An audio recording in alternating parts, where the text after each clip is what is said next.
All right, we're all ready. Let's go with auto mode in 3, 2, 1, go. Auto mode starts out 3 of the 4 robots moving, 3 mobile goals grabbed. If Red scores these 2 mobile goals, they will have the auto mode. They get 1 in the 20-point zone, 1 in the 5-point zone. I think Red's got it. They do. Big victory for Red. Let's go with Heliop in 3, 2, 1, go. I can't call this Red Alliance underdogs. They are playing 2 one-loss teams, though.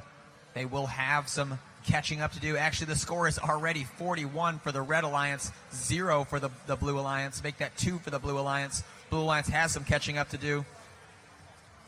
The Red Alliance brings us from Elizabethtown, Kentucky, the Bulldogs B team 2886B, and from Rolling Hills, California, Peninsula High School 3050C.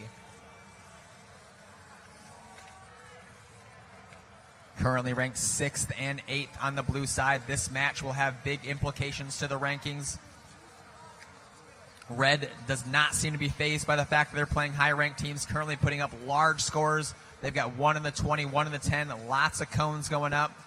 Score is 79-32 with 50 seconds left in the match. Blues got catching up to do.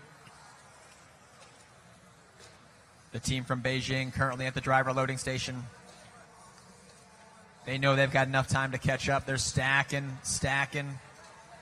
The BullCogs are stacking on the stationary goal. Red's got 3 in the stationary goal. BullCogs put up 4 on the stationary goal. 25 seconds left. BullCogs go for their last mobile goal. This, I think, is going to end up being a very close match. Very tall stack coming in from Beijing. Very tall stack getting scored on the 10-point zone. That's going to bring the score much, much closer. Defense being played, trying to make sure that Blue Alliance can't score their last mobile goal with 5 seconds left. They get it over. They get it in the 5-point zone. That could be a difference maker. Excited to see what the final